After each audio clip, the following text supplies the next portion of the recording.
Good morning mga ka-Urban Meta Farming. So, dito na tayo ngayon sa update natin sa ating pinapatabang baka sa Once Project. And this is our 120 days ng cattle fattening. So, ito, papakita natin yung preparation ng pagkain nila. So, as you can see, meron tayong napier grass dyan. Chinachop po natin yan. Minsan chinachop, minsan ginagamitan na lang sila ng kawit or tinatagan na lang sa maliliit na ah, parte.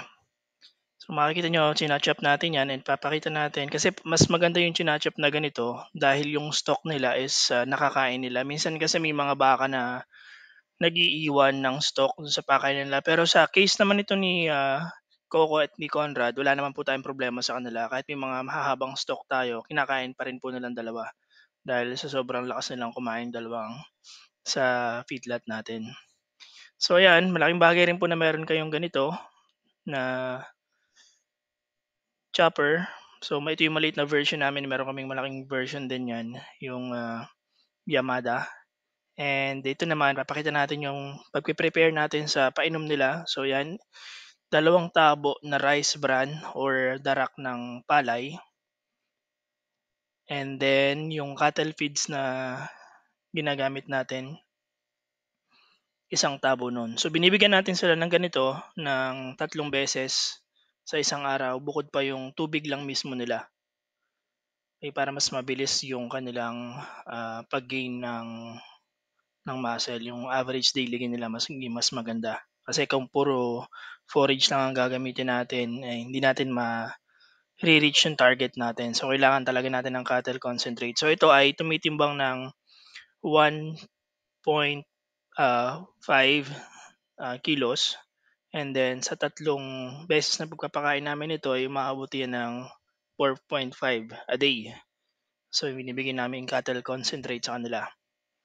So yan sila pag nandito sa feedlot sa pagkain nila ng napier grass. Again, napier grass lang po yung gamit namin dito. Hindi kami gumagamit ng kung ano-anong forage na pabago-bago. Consistent kami sa pagkain namin, napier grass. And ngayon naman is nag-uulan na dito sa Laguna. So malaking bagay kasi napakaganda na yung harvest natin ng mga napier grass. So green na sila ngayon compare doon sa nakakaraan na medyo natutuyo ng araw yung ating mga damo.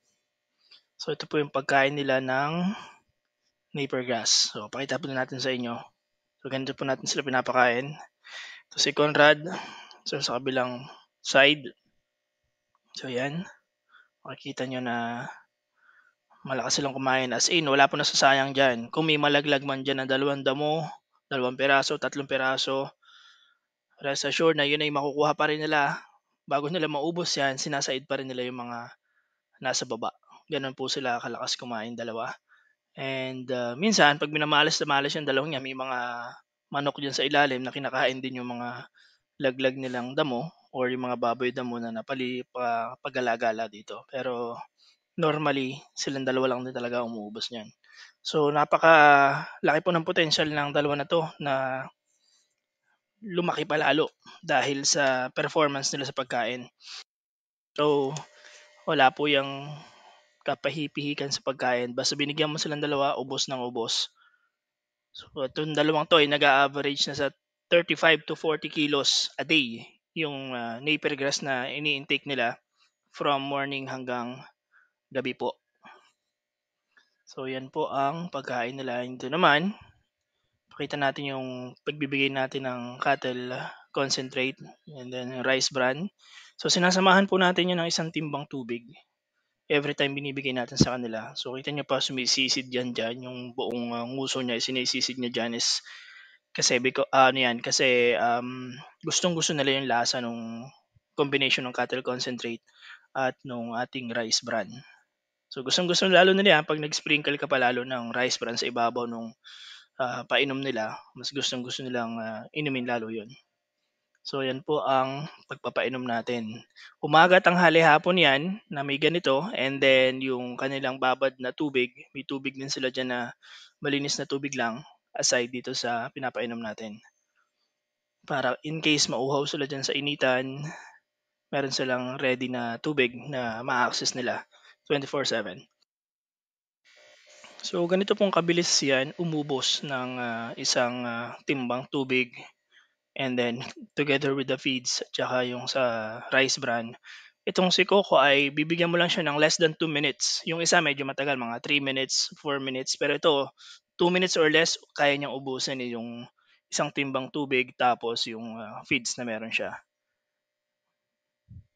Or si Conrad pala yun, sorry. Ito naman si Coco, ayan, ito medyo matagal umubos ng, kanyang, feeds na may rice bran. So ito mga 3 to 4 minutes, pero ubos din po niya 'yan.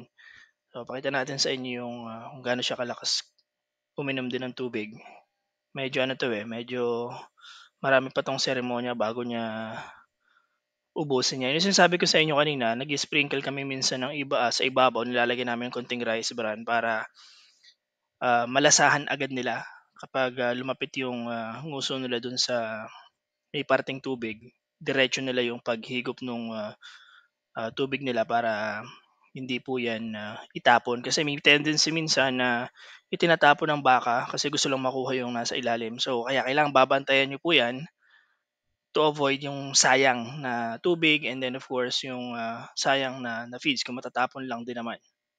So kaya kami po 'pag nagpapainom niyan, talagang nasa tabihan lang kami ng baka hanggang maubos yung, um, inumin nila. Kasi 'yan naman tumatagal lang dito is 4 minutes or less. So kasi na yung mag-antay tayo kaysa naman masayang yung gastos natin dun sa feeds at saka sa rice bran na binibigay natin sa kanila. So ayan, after 3 minutes, so mapansin nyo, halos said na rin niya yung kanyang, cattle concentrate. So yun, 'pag nakita niya na lalo yung nasa ilalim, lalo po yung gaganahan na saidin 'yan. Para na yung vacuum 'pag, uminom ng tubig, said na yung tubig hanggang ma-reach niya yung feeds na tina-target niya na makuha dun sa ilalim nung, kaniyang, batya na 'yan.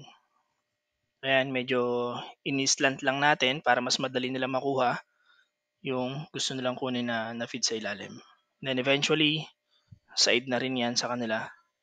Gano'n lang po 'yan kadali na painumin. So, yung iba nagkakaroon ng problema sa pagpapainom ng baka, pero sanayan lang din po 'yan. Kaya mas maganda kapag, ang mga baka niyo ay tamad kumain ng feeds, mas maganda gutumin niyo 'yan, bilad niyo sa arawan, and then next thing you know, kakain na yung mga 'yan, mapipilitan na sila lalo na 'pag no choice na sila.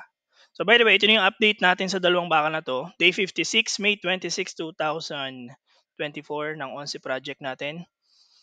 So yun pong pinakita namin kanina sa inyo na proseso ng pagpapakain ng baka, ito po yun, ito po yung, produkto nun. So kung consistent kayong magpapakain ng baka, and then merong, cattle feeds and concentrate, so posibleng magbago talaga yung katawan ng baka niyo from payat hanggang sa nagge-gain siya ng muscle on a daily basis hanggang maging maganda na yung katawan niya. Kasi ito, kung mapapansin niyo mga ka-urban meta farming or mga kabaka, makikita niyo yung day 1 niya, compare niyo po yung day 1 niya sa day 56, and then makikita niyo talaga kung ano yung diferensya nung unang araw na dumating dito mga baka na 'to hanggang sa day 56. So day 56 pa lang po 'yan, nakakalahati pa lang tayo. What more pa 'pag nadagdagan pa 'yan ng another, 60 or 70 days. So kumpleto na yung, um, ating fattening program. So ito naman si Coco, yung pangalawang baka natin, or Conrad pala, sorry, lagi akong nalilito sa dalawang 'to. So si Conrad, ayan, so siya na mismo yung umiikot ngayon, na pinakikita niyo yung katawan niya parang sanay na siya every time na meron tayong, video, gusto niya parang, ifino-flaunt niya yung, katawan niya na parang sinasabi niya, "Hey, eto na ako ngayon, mas macho na ako kaysa nung dumating ako nung day 1." Kasi payat na payat po talaga 'to nung dumating nung day 1, and napakalakas kumain po nito. We're planning nga po na patagalin pa sana 'tong mga 'to, na instead of 120 days, we will check kung 120 days kung mas maganda pa yung potential niya, and then extend namin kasi mas gusto namin na madoble yung kita dito sa dalawang baka na 'to. So, yan lamang po mga ka-Urban Meta Farming, and then enjoy the video and please subscribe to my channel. Thank you. Bye.